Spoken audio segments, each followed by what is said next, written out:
What if the greatest misunderstanding about love is not who we love, but how we believe love should look?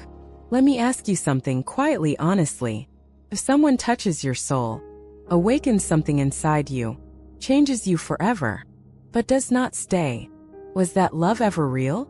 Most people would say no, because we were taught from a very young age that love must have a form, a label, a future, a guarantee.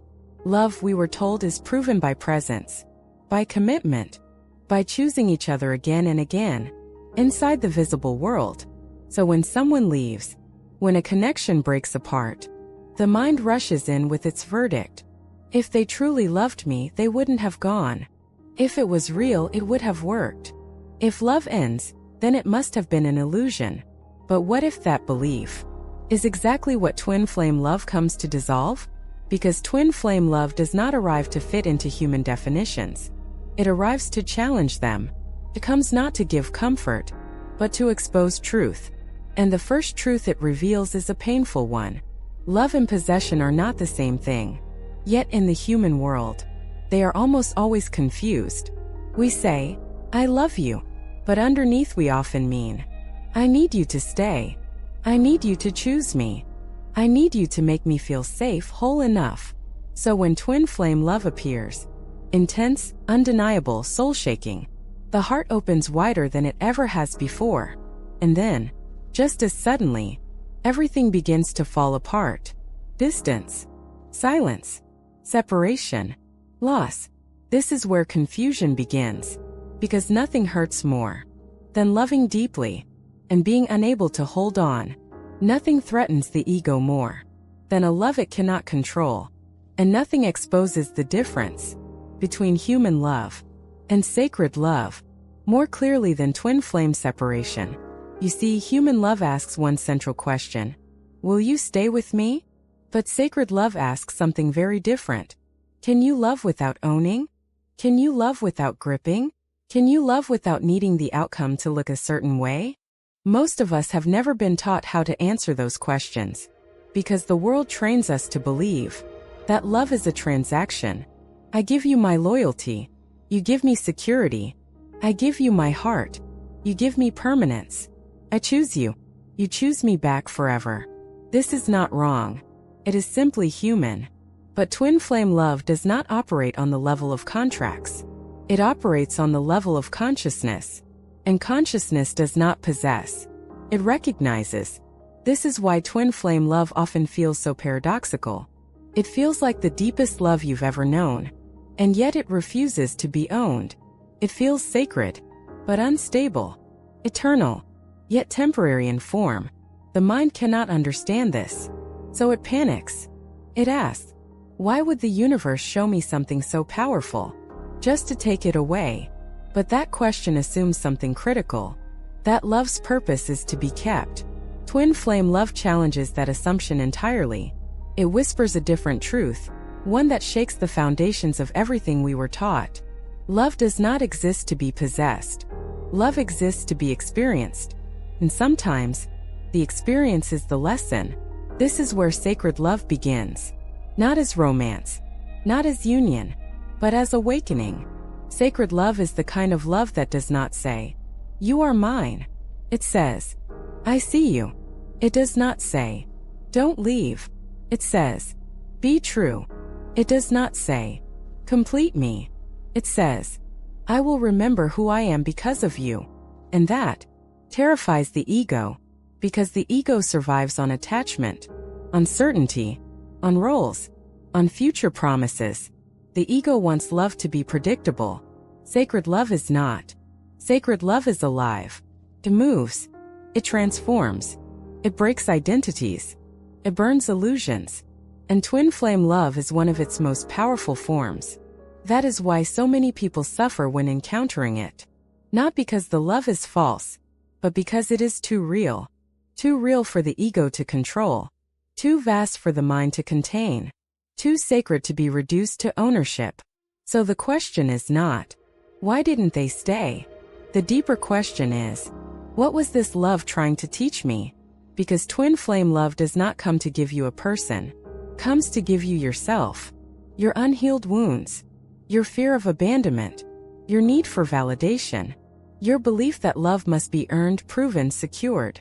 And when you try to hold on, to grip the connection, define it, trap it into form, it slips through your fingers, not as punishment, but as instruction.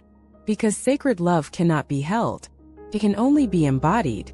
And until you learn that difference, twin flame love will feel like loss, like betrayal, like something taken from you. But when you begin to see beyond possession, beyond outcome, beyond the ego's demand for certainty, something extraordinary happens. The pain begins to soften.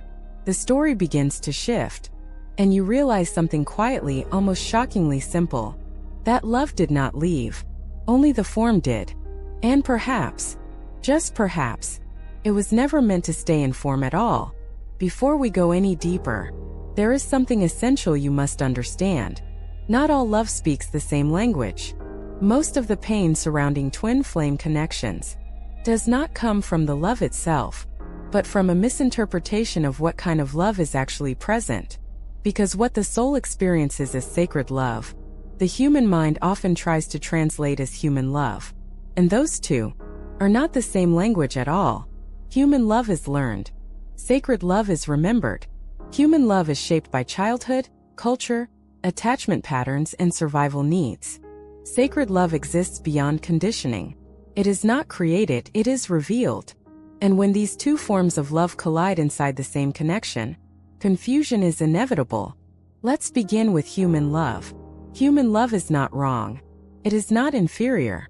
It is simply rooted in the human experience. Human love asks practical questions. Are we compatible? Will this last? Are my needs being met? Can I rely on you? Do you choose me the way I choose you? These questions make sense. They are necessary for building a life together, for raising children, for creating stability, for surviving in a physical world. Human love is oriented toward form. Form means relationship status, shared future, daily presence, consistency, roles and agreements. Human love says, if you love me, you will stay. If you love me, you will show up in a certain way. If you love me, you will choose this life with me. Again, this is not wrong, but it is conditional. And conditional love always carries fear. Fear of loss, fear of abandonment, fear of rejection, fear of not being enough. Even in the healthiest relationships, human love is constantly negotiating with uncertainty. Sacred love, on the other hand, does not negotiate. Because sacred love does not arise from fear. It arises from recognition. Sacred love is the moment the soul says, I know you. Not as a personality, not as a role, not as a partner, but as essence. Sacred love does not ask, what will this become? It asks, what is being revealed? This is why sacred love often feels timeless. It doesn't feel new. It feels familiar, ancient, inevitable, already written somewhere beyond memory. And this is also why sacred love can feel terrifying. Because sacred love does not promise safety. It promises truth.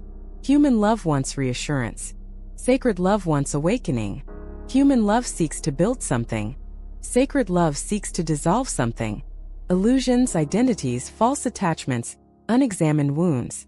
When twin flame love enters your life, it rarely asks for permission. It doesn't arrive slowly. It doesn't knock politely. It arrives like a lightning strike to the nervous system. Suddenly, everything feels magnified. Emotions, memories, desires, fears. You feel seen in a way you never have before. And that is when the human mind steps in and says, this must mean union. This must mean forever. This must mean we are meant to be together. But the soul is saying something else entirely. The soul is saying, this is meant to wake you up. Here is where the two languages clash. Human love hears sacred love and translates it as possession. The soul says, I recognize you. The ego hears, you are mine. The soul says, this connection is eternal. The ego hears, we will never separate. The soul says, this love is unconditional. The ego hears, you will never leave me. And when reality does not match that translation, Pain explodes. Because sacred love does not operate on timelines. It does not guarantee physical presence. It does not promise outcomes. It promises alignment. Alignment with truth. Alignment with self. Alignment with purpose. And sometimes alignment requires separation.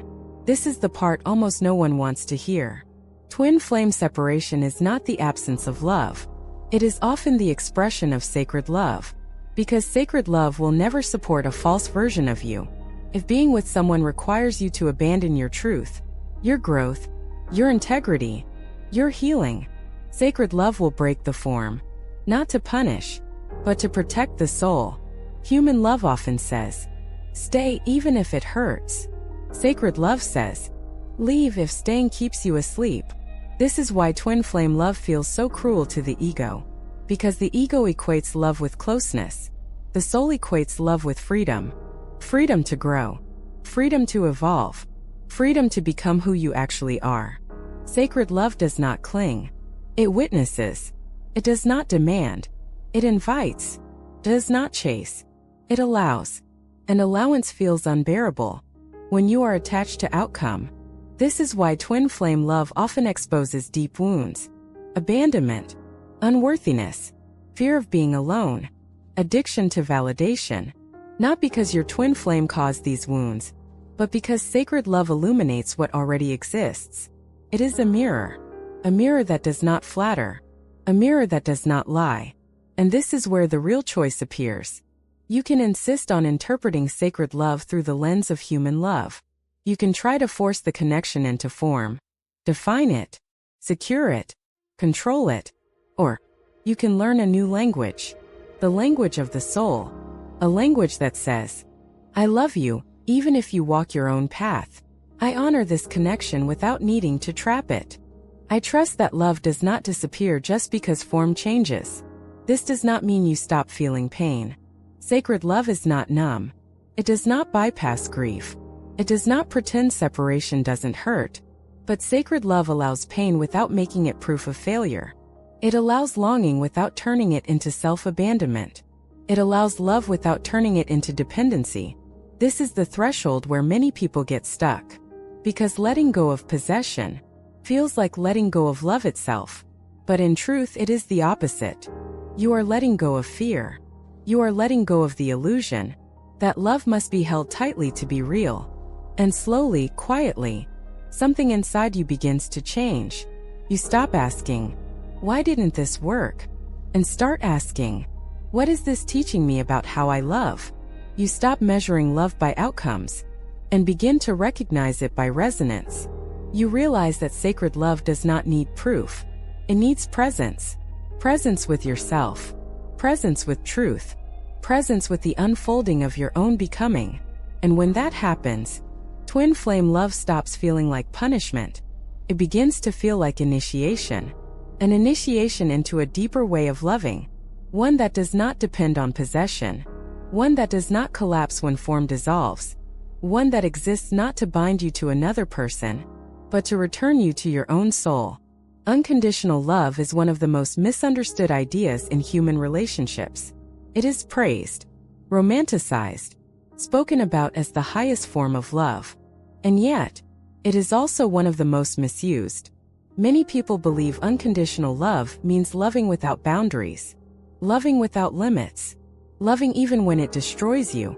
But that is not unconditional love. That is self-abandonment wearing the mask of spirituality. Twin flame connections force this misunderstanding into the light. Because when unconditional love appears at the level of the soul, the ego tries to imitate it, and fails. The ego hears unconditional love, and translates it as, I must endure anything. I must accept being ignored. I must wait forever. I must shrink myself to keep this love alive. But unconditional love is not about tolerating pain.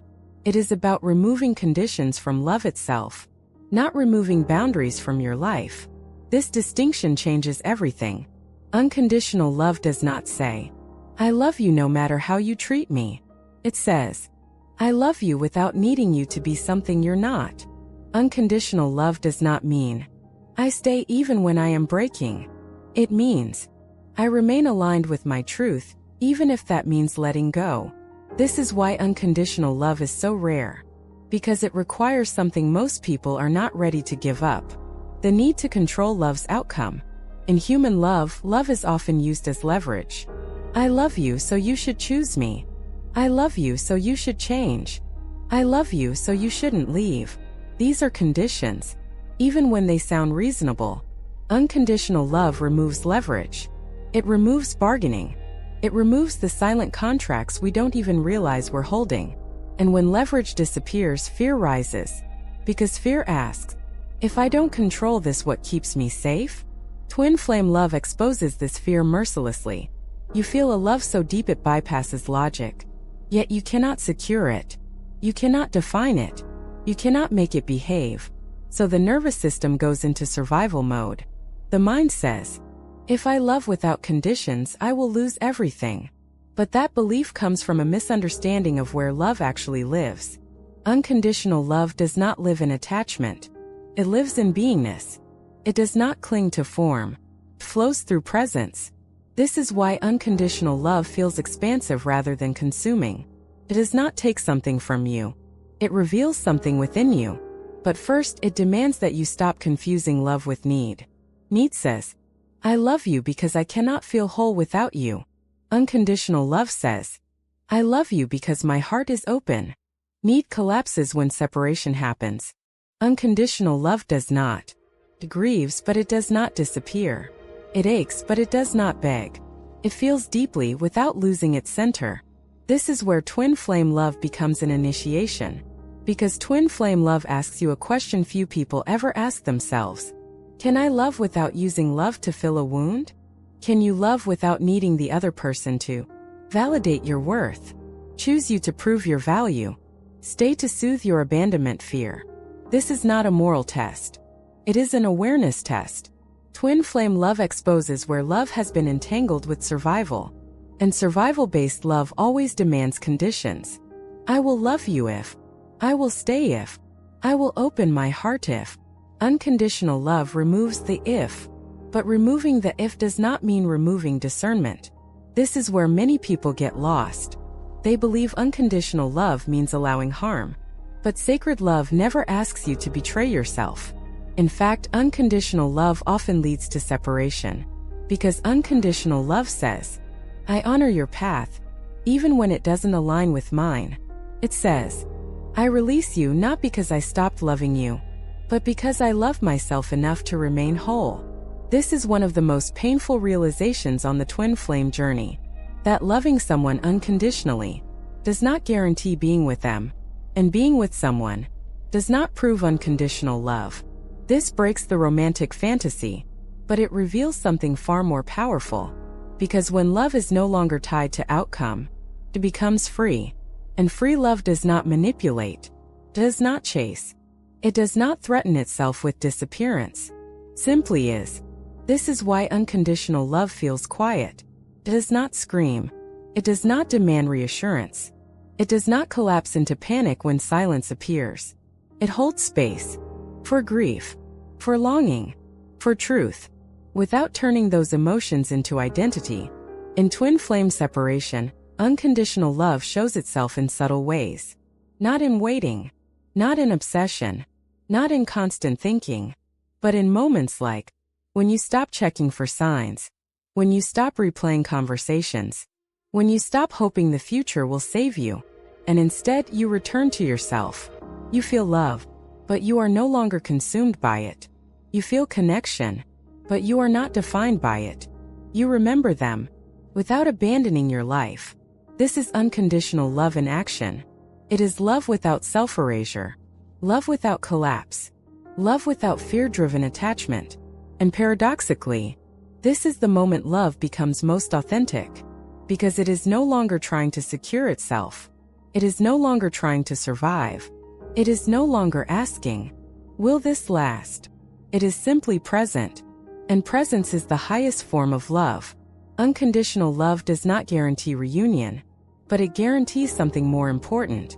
Integrity. You do not betray your heart. You do not betray your truth. You do not twist love into a bargaining chip. You allow love to exist without needing it to perform. And this is where the deepest healing occurs. Because the wound beneath most twin flame suffering is not separation. It is the belief that love must be proven by staying. Unconditional love dissolves that belief gently, painfully, honestly. It shows you that love is not fragile. That love does not disappear when form dissolves. That love does not punish you for letting go. And when this realization settles, slowly, quietly, you stop asking, "Why did this happen to me?" and begin asking, "What version of love is being born through me?" This is the turning point, where twin flame love stops being a story of loss and becomes a story of awakening. Not awakening into union with another, but awakening into wholeness within yourself. To understand twin flame love, you must first understand something fundamental. The soul and the human mind were never meant to love in the same way. They exist for different purposes. They operate in different dimensions. And they measure truth by entirely different standards. Most suffering in twin flame connections comes from this single misunderstanding. We try to force the soul's way of loving into the mind's rules for relationship. And when that fails, we assume something is broken. But nothing is broken. Two systems are simply speaking at the same time, and they do not use the same language. The human mind loves through identity. The soul loves through awareness. The human mind asks, "Who are you to me? What role do you play in my life? What future do we have together?" The soul asks, "What are you awakening in me? What truth is being revealed? What is being remembered?" The mind organizes love into form.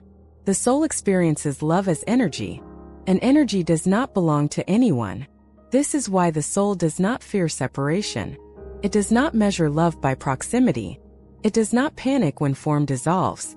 Because from the soul's perspective, nothing essential is ever lost. The human mind, however, lives in time. It remembers the past. It anticipates the future. It clings to continuity.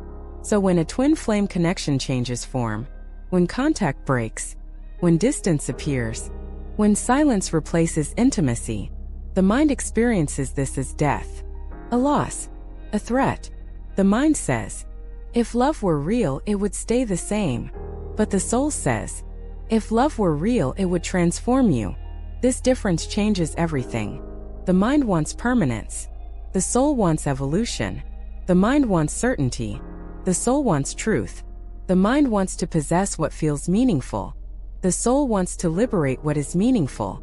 This is why twin flame love often feels unbearable to the mind. Because the mind experiences it as instability. But instability is not the same as meaninglessness. In fact, some of the most meaningful experiences in life are also the most unstable. They arrive suddenly. They change everything. And they leave without explanation. And yet, you are never the same afterward. That is the soul's signature.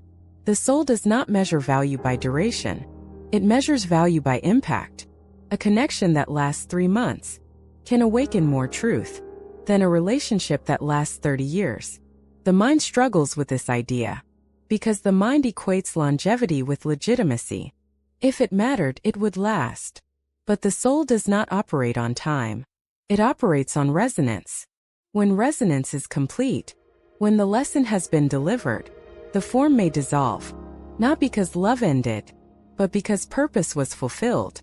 This is one of the hardest truths of the twin flame journey, that the soul does not cling to form out of sentimentality. It honors completion, and completion can feel devastating. When you are attached to continuation, the soul loves differently because it does not need reassurance. It does not ask, "Do you still love me?" It does not ask, "Are we okay?" It does not seek constant confirmation, because the soul experiences love as a state, not a transaction. Love, to the soul, is not something another person gives you. It is something that moves through you. This is why twin flame love often activates intense inner states. Deep longing, heightened awareness, sudden clarity, emotional vulnerability, existential questioning. These states are not caused by the other person. They are unlocked by resonance. The soul recognizes something familiar and responds by opening. The mind then steps in and says, This feeling must belong to them.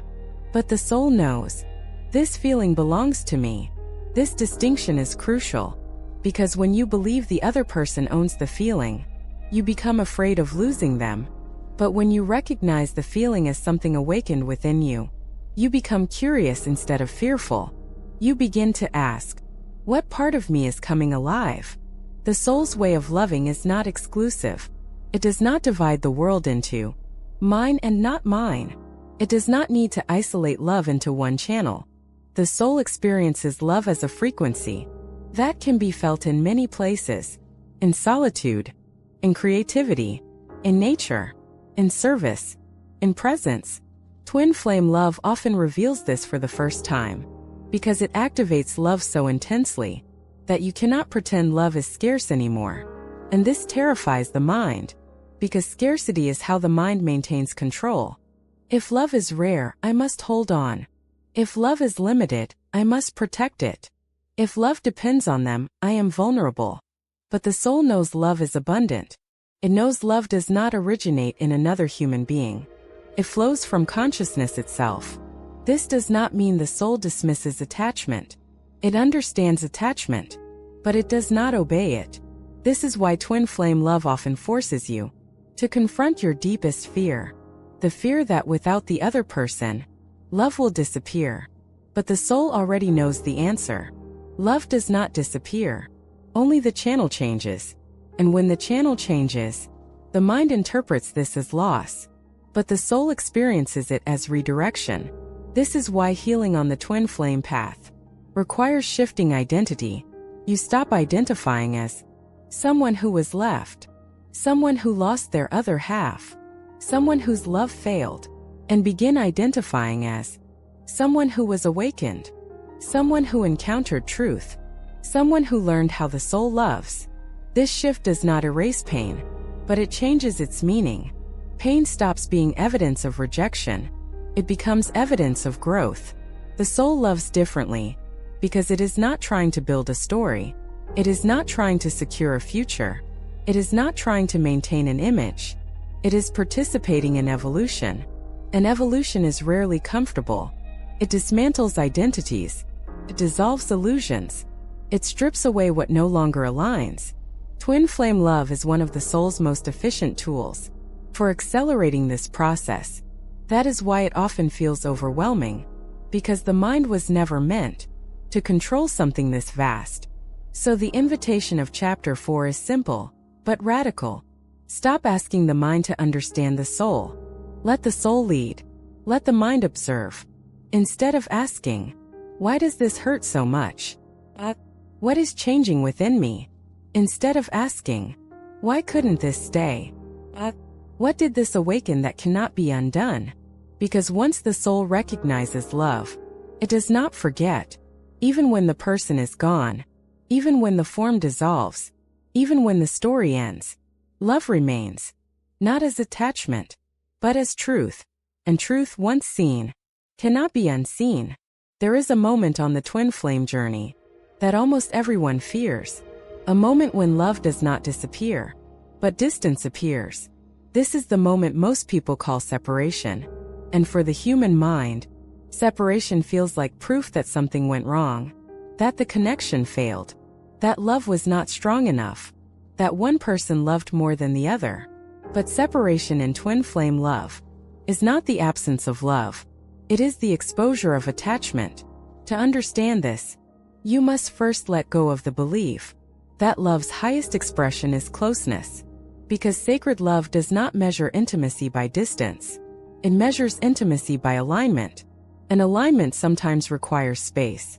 Twin flame separation does not happen because love weakens. It happens because love becomes too powerful to remain unconscious. At some point, the connection begins to illuminate everything that is unhealed.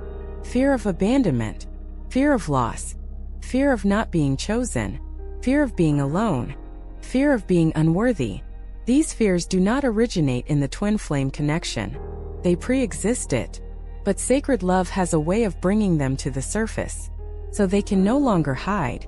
And when these fears rise, the nervous system reacts. One person may cling, the other may pull away. Not because one loves more and the other loves less, but because each is responding from a different survival pattern. This is where distance enters, not as punishment, not as rejection, but as regulation. Separation creates a pause, a space where unconscious reactions can no longer feed on each other, a space where projection collapses, because as long as the twin flame is present, it is easy to believe, my pain is because of them. My anxiety is because they won't choose me. My emptiness is because they are gone. Distance removes this illusion. It forces a terrifying but necessary question. What am I actually feeling? When there is no one here to blame. This is why separation feels unbearable at first. Because it strips away distraction. It removes the mirror temporarily, so you can see yourself without reflection. Twin flame separation is not about absence. It is about integration. Before sacred love can exist without possession, it must exist without dependence. And dependence can only be seen clearly when the object of dependence is no longer accessible. This is where many people misunderstand the process. They believe separation means, I was abandoned. I was not enough. I was unchosen. But sacred love is not concerned with choosing between people. It is concerned with choosing truth over illusion. And often, the illusion is the belief that love must be maintained externally in order to survive internally. Separation dismantles this belief. Painfully, slowly, relentlessly. Because as long as the twin flame is physically or emotionally present, there is a temptation to seek relief through them, to regulate emotions through contact, to feel whole through connection. Separation removes that option, and what remains is raw awareness. This is where healing actually begins. Not healing to get the other person back, but healing to return to yourself. This is the part almost no one wants to hear.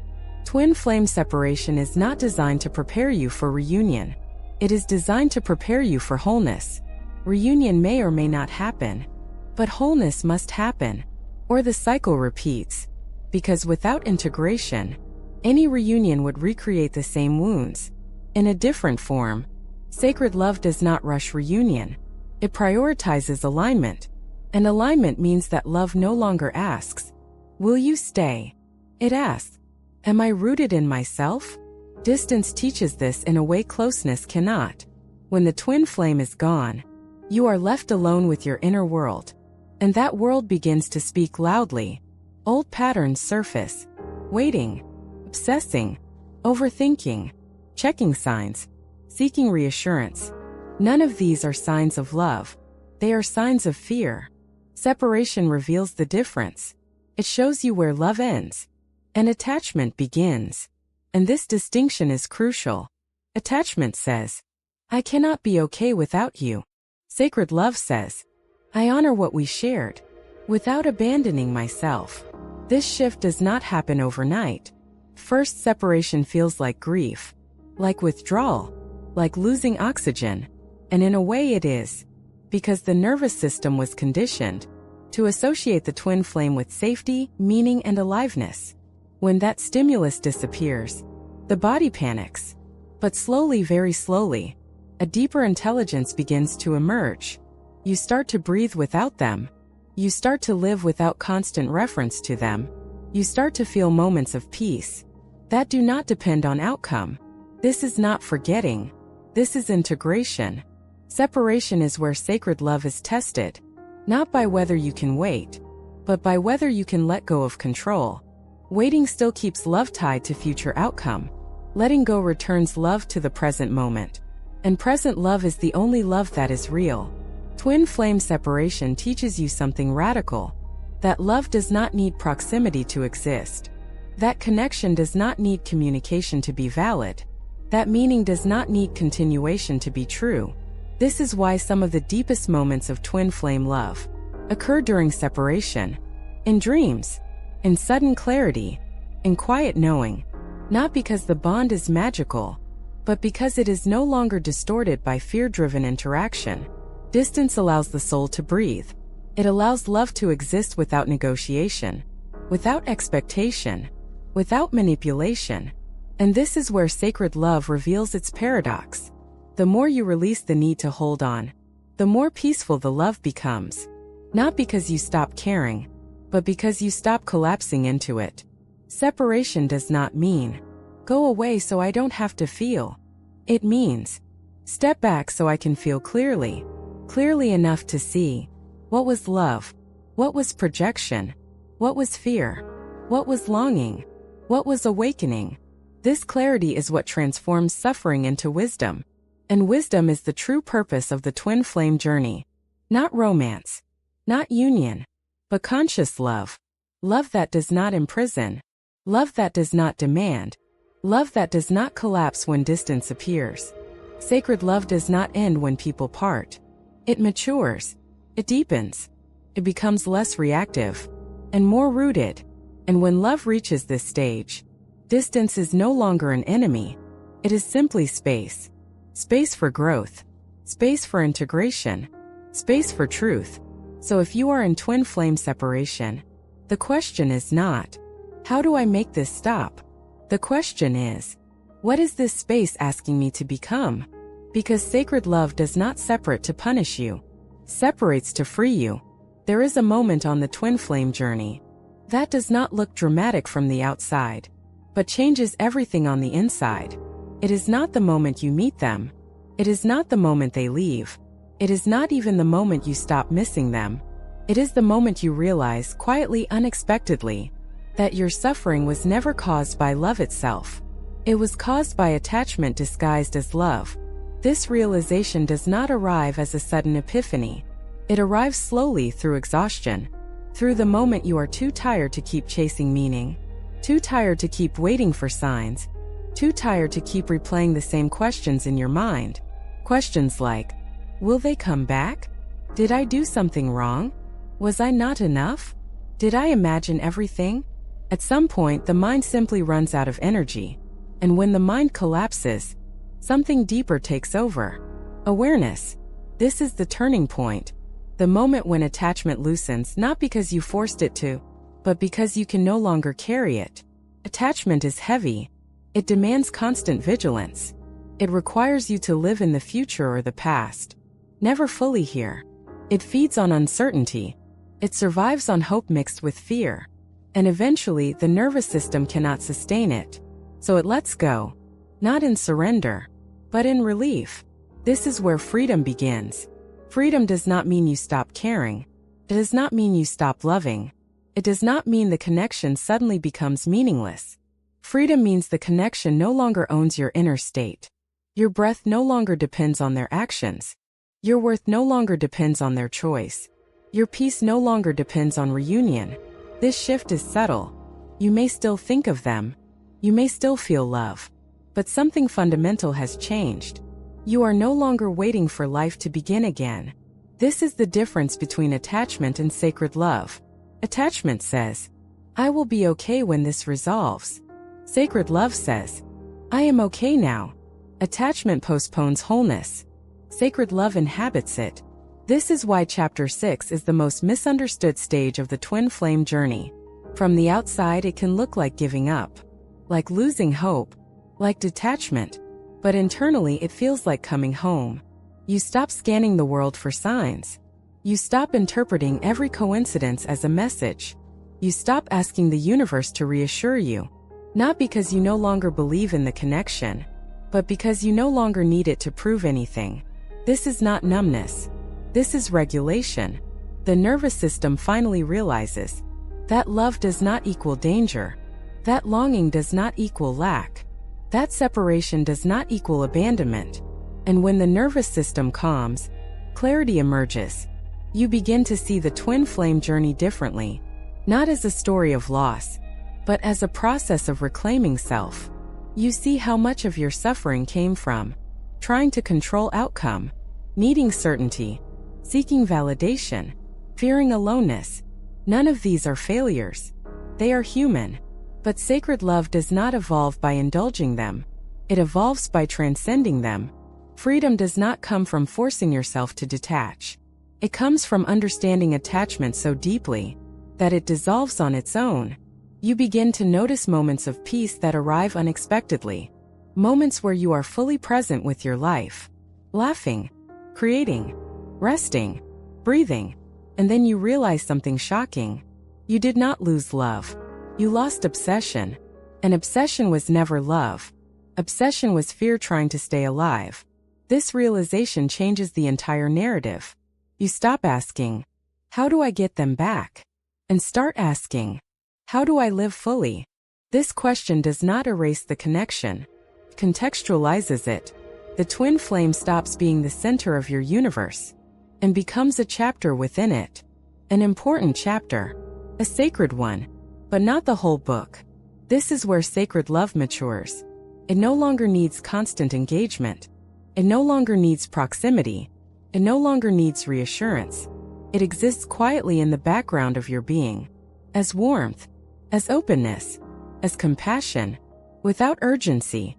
Without hunger. Without fear. This is freedom. Freedom is loving without collapsing.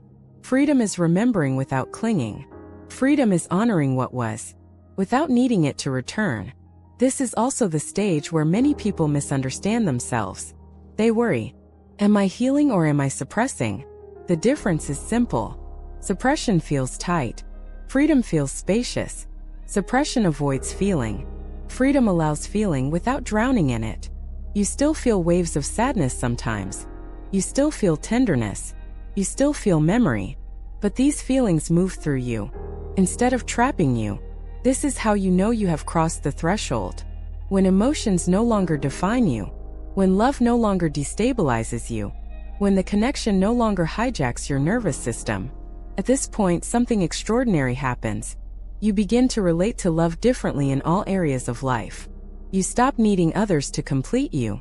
You stop chasing intensity. You stop confusing chemistry with compatibility.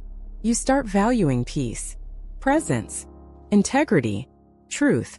This is the quiet gift of the twin flame journey. It teaches you how to love without fear, how to attach without dependency, how to care without control. And ironically, this is the state where reunion becomes possible, not because you want it, but because you no longer need it. Sacred love only reunites from freedom, never from desperation, because desperation recreates the same wounds. Freedom dissolves them. But whether reunion happens or not is no longer the point, because at this stage you have already received what the journey was meant to give you. Yourself, your groundedness, your clarity, your emotional sovereignty, your inner peace. You realize the twin flame did not come to complete you. They came to reveal where you were incomplete with yourself. And now, that gap has closed, not because someone filled it, but because you learned to stand inside it, without fear. This is the turning point, the moment when the twin flame journey stops being about love lost, and becomes about love embodied. Not love as an idea, not love as a future, but love as a way of being. And once love becomes a way of being, nothing can take it away from you. Not distance, not silence, not time, not loss, because it no longer lives outside you. It lives as you. After attachment dissolves, after desperation quiets, after the nervous system finally learns it is safe to breathe again, a different kind of love begins to appear. It does not announce itself loudly. It does not arrive with fireworks or intensity. It does not demand to be recognized. In fact, many people almost miss it, because sacred love after awakening looks nothing like the love we were taught to chase. It is quieter, simpler, deeper. And for a long time the mind may even ask, is this still love? Yes, this is what love looks like, when fear is no longer driving it. Sacred love in action is not dramatic. It does not pull you out of yourself. It returns you to yourself. You no longer wake up with anxiety in your chest, wondering what the other person is thinking, what they are doing, whether you still matter.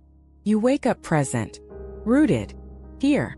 Love is no longer something you seek outside of yourself. It becomes the quality with which you meet life. This is the first sign that sacred love has integrated. You are no longer obsessed with the story. You remember the connection, but you are not trapped inside it. You can think of them without losing your breath. You can feel tenderness without collapsing into longing. You can honor what was without needing it to return. This is not indifference. This is maturity. Sacred love after awakening does not erase emotion. It reorganizes it. Love is no longer fused with fear. Longing is no longer fused with lack. Connection is no longer fused with survival. This changes how love shows up in your body. Your chest no longer tightens at uncertainty. Your stomach no longer knots at silence. Your thoughts no longer spiral in loops. The body has learned something new. Love is not a threat. And when the body feels safe, love becomes spacious. You stop rushing intimacy. You stop needing intensity to feel alive. You stop confusing chemistry with destiny. Instead, you begin to value something far more rare. Peace. Sacred love after awakening feels peaceful. Not boring. Not flat. Peaceful. It feels like a calm lake rather than a stormy ocean. And for those who were addicted to emotional highs and lows, this peace can feel unfamiliar, even uncomfortable at first. The mind may say, something is missing. But what is missing is chaos. What is missing is trauma bonding. What is missing is the addiction to uncertainty. Sacred love does not activate your wounds. It reveals your wholeness. This is why many people, after a twin flame awakening, struggle to relate to relationships the way they used to. They can no longer tolerate manipulation. They can no longer tolerate inconsistency disguised as passion. They can no longer tolerate chasing love. Not because they have become cold, but because they have become honest. Sacred love in action respects autonomy. It does not invade. It does not cling. It does not monitor. It allows the other to exist as they are. And it allows you to exist as you are. There is no urgency, no pressure, no unspoken contract. Love no longer says, prove yourself to me. It says, be yourself with me. This fundamentally changes communication. You stop explaining yourself excessively. You stop trying to be understood at any cost. You speak clearly, calmly, truthfully. And you let others respond as they will. Because sacred love does not fear rejection. Rejection only hurts. When love is tied to identity, when love is grounded in being, rejection becomes information, not annihilation. Sacred love also changes how you experience absence. If the twin flame is no longer in your life, their absence does not feel like a hole. Feels like space. Space for your life to unfold. Space for your creativity. Space for your body to relax. Space for new connections to arrive organically. You are no longer comparing every person to them. You are no longer waiting for someone to replicate the intensity, because you no longer need intensity to confirm love. You are attuned to resonance instead. And resonance feels steady, feels mutual, feels safe. Sacred love in action also looks like discernment. You no longer confuse compassion with tolerance. You can love someone and still say no. You can understand someone's wounds without volunteering to bleed for them. This is one of the most important shifts, because unconditional love does not mean unconditional access. Sacred love has boundaries, not rigid walls, but clear edges. Boundaries that protect presence. Boundaries that protect truth. Boundaries that protect the body's sense of safety. And these boundaries do not feel defensive.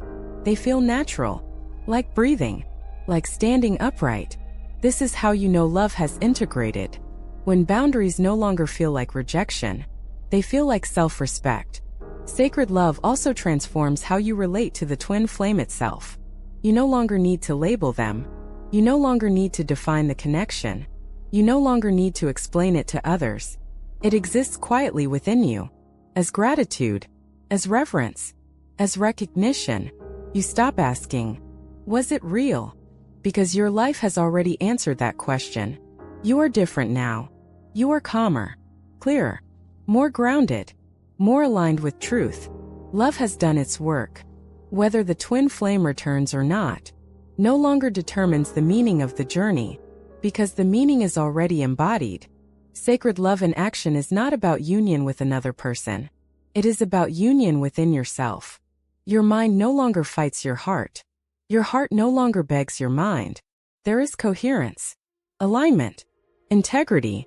This is the kind of love that spills outward naturally, into friendships, into family, into creative work, into how you move through the world. People feel it around you, not because you talk about it, but because you are no longer trying to extract love from them. You are offering presence instead. And presence is the most magnetic quality there is. Sacred love does not chase. It does not perform. It does not convince. Simply is. And in its beingness, it invites others to relax, to soften, to be real. This is the final transformation of the twin flame journey. Love no longer exists as a story you tell yourself.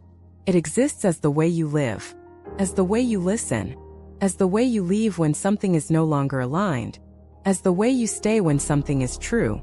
Sacred love after awakening is not the end of love. It is the end of fear-based love. And what remains is love that does not need possession to be powerful, love that does not need certainty to be real, love that does not need a future to exist now. This is love in action, quiet, grounded, free. There is one question that lingers longer than all the others on the twin flame journey. It often survives separation, survives healing, it even survives awakening. That question is simple but heavy. Will we reunite? For many, this question becomes the final attachment. Not to the person, but to the possibility. A quiet hope hidden inside spiritual language. A hope that says, I'm healed now, so maybe this was all leading back to them. This chapter exists to bring clarity to that hope. Not to destroy it, but to release it from control. Because reunion in sacred love is not a reward, and non-reunion is not a failure. Both are outcomes. Neither is the destination. To understand this, we must first dismantle one of the most persistent illusions around twin flame love, that reunion is the proof of success. This belief is subtle. It often disguises itself as faith. I trust the universe. I surrender, but I know we'll come back together. I've done the work, now it's time. But hidden beneath these words is still a condition. Love is only complete if it returns to form. Sacred love does not operate that way. Sacred love does not use reunion as validation. It uses alignment. Reunion only happens when alignment exists on all levels: emotional, psychological, nervous system, life direction, truth. Not just love. Love alone is not enough. This is one of the hardest truths for the human heart to accept. You can love deeply and still be incompatible in form. You can recognize each other at the soul level and still walk different paths in the world. Sacred love does not force convergence. Just because love exists, it honors reality. So when reunion happens, it is not because someone waited long enough. It is not because someone suffered enough. It is not because someone proved their love. Reunion happens only when love can exist, without recreating the old wounds, without collapse, without chasing, without fear, without imbalance. This is why reunion is rare. Not because love is rare, but because freedom is. Freedom from needing the other person to complete your story. Freedom from using love as identity. Freedom from equating intensity with destiny. When two people reach that freedom simultaneously, reunion may occur naturally, quietly, without drama, without obsession, without urgency. It does not feel like the movies. It does not feel like salvation. Feels ordinary, grounded, human. And this surprises many people, because they expected fireworks. But sacred love does not need fireworks. It needs stability. If reunion feels overwhelming, destabilizing, or anxiety-inducing, it is not sacred love returning. It is attachment resurfacing. True reunion feels safe. Not exciting in the nervous system sense, but safe in the body. You can breathe. You can speak honestly. You can leave if needed. And so can they. That freedom is the foundation. Now here is the part almost no one wants to hear. Sometimes reunion does not happen. Not because something went wrong, but because the purpose of the connection has already been fulfilled. This does not make the love incomplete. It makes it complete. Completion does not always look like continuation. In sacred love, completion looks like integration. You carry the lesson forward. You embody the awakening. You live differently because of the love. The connection has done its work. And forcing it back into form would undo that work. This is why many twin flame journeys end in non-reunion. Not because love faded, but because love matured beyond form. And this is where the deepest peace is found. When you stop needing the universe to give you a specific ending. When you stop negotiating with fate. When you stop asking, was it meant to be? And start realizing, it already was. Meaning does not depend on the future. It depends on transformation. Ask yourself this honestly. If this connection never returns to form, has it still changed you? If the answer is yes, then sacred love has already succeeded. The human mind resists this conclusion because it wants closure that looks tangible. A conversation, an explanation, a reunion, final goodbye. But sacred love often closes loops internally. You reach a point where you no longer need answers. Not because you have them, but because the question has dissolved. You stop needing certainty. You stop needing resolution. You stop needing to know why. Because you trust what happened. And trust is the final stage of surrender. This is where the twin flame journey truly ends. Not with a union, not with a loss, but with freedom. Freedom from needing love to look a certain way. Freedom from waiting. Freedom from bargaining. Freedom from hope that postpones life. You are no longer living in anticipation. You are living in presence. And presence is where sacred love actually lives. From this place, reunion becomes irrelevant. If it happens, it happens. If it doesn't, it doesn't. Your life is no longer paused. Your heart is no longer held hostage. Your worth is no longer outsourced. You are whole. And from wholeness, only two things can emerge: authentic reunion or peaceful release. Both are sacred. Both are complete. Both are expressions of love. Without possession. This is the paradox most people miss.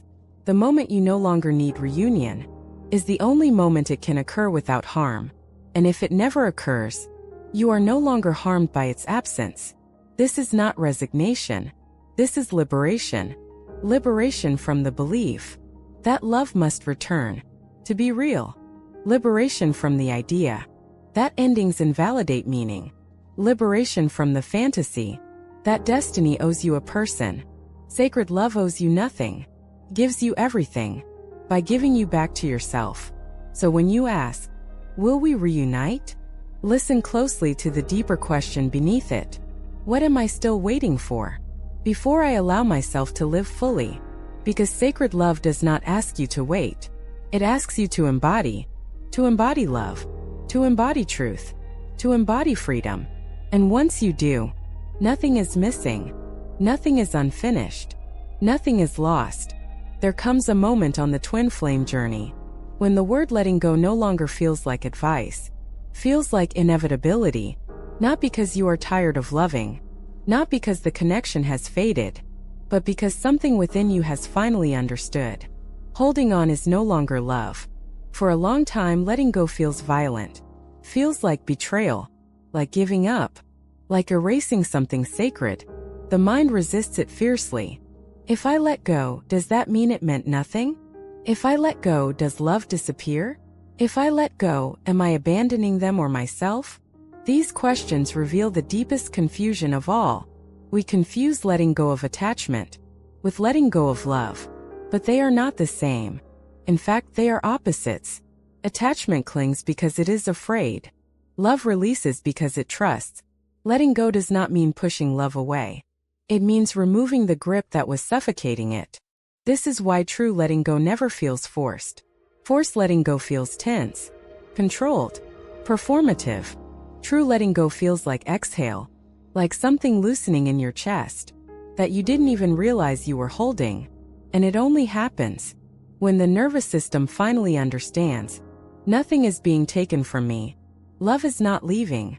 Only the fear around it is dissolving. This is the paradox of sacred love. You do not let go of love. You let go into love, into a form of love that no longer needs possession to feel real. At this stage of the journey, you may notice something subtle but profound. You stop thinking about the twin flame as frequently as before, not because you are suppressing thoughts, not because you are distracting yourself, but because the connection no longer demands attention. It has been integrated, like a lesson learned so deeply, you no longer need to repeat it. You may still feel waves of tenderness. You may still remember moments vividly, but the emotional charge has softened. Memory no longer hijacks the present. This is how you know you are letting go without losing love. Love becomes quiet, and quiet love is often mistaken for absence. But absence feels empty. Quiet love feels full. You carry it differently now. Not as longing, not as hunger, not as waiting, but as gratitude. You are grateful not just for the person, but for what the connection revealed. You see clearly now that the twin flame did not come to stay forever. They came to open something in you that could never be closed again.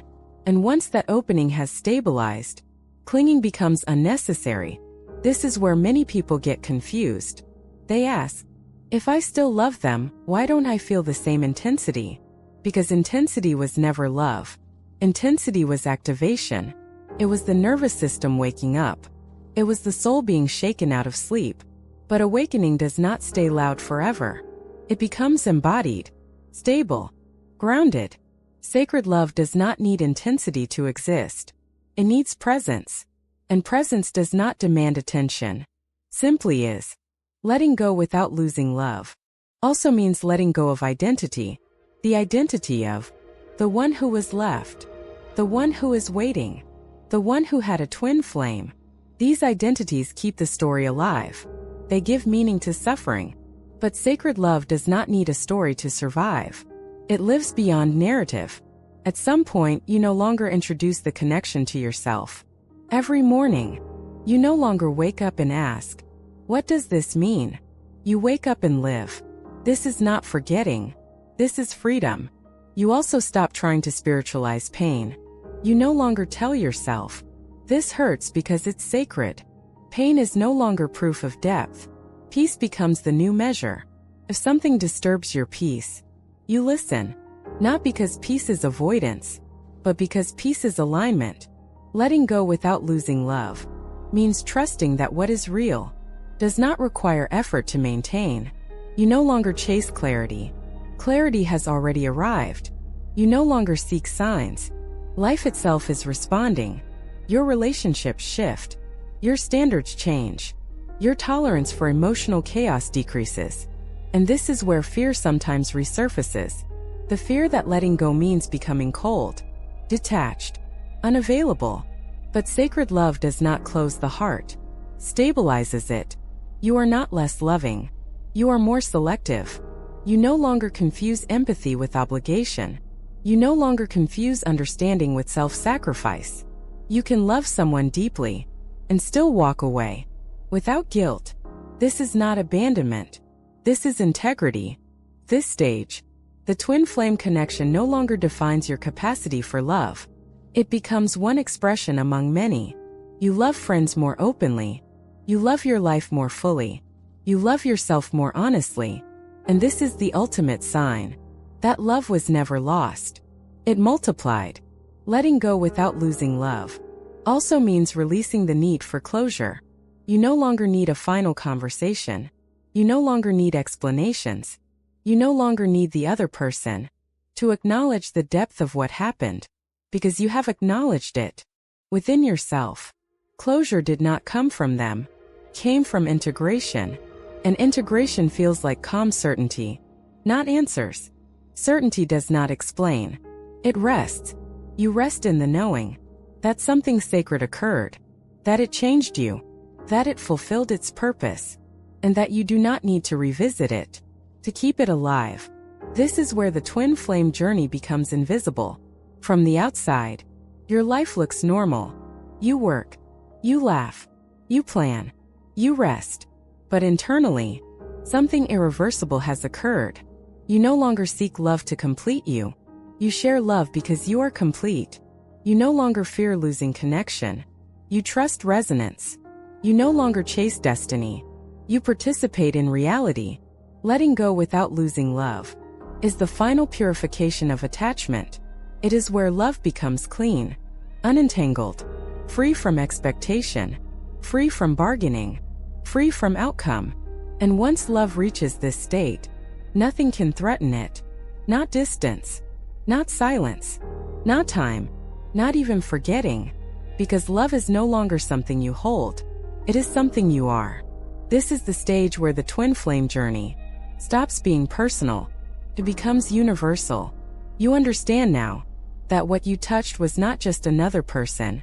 It was a deeper capacity to love. A capacity that does not belong to anyone else. A capacity that was awakened through them, but now lives independently. And because of that, nothing needs to be retrieved.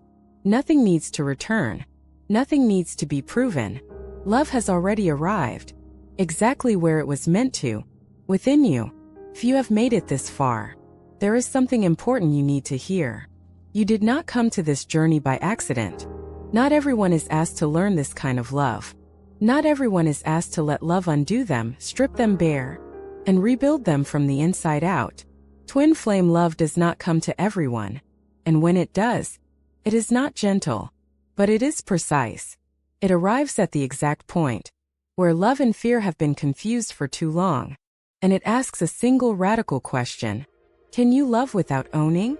This question sits at the center of everything. Because possession is not love. Possession is fear pretending to be devotion.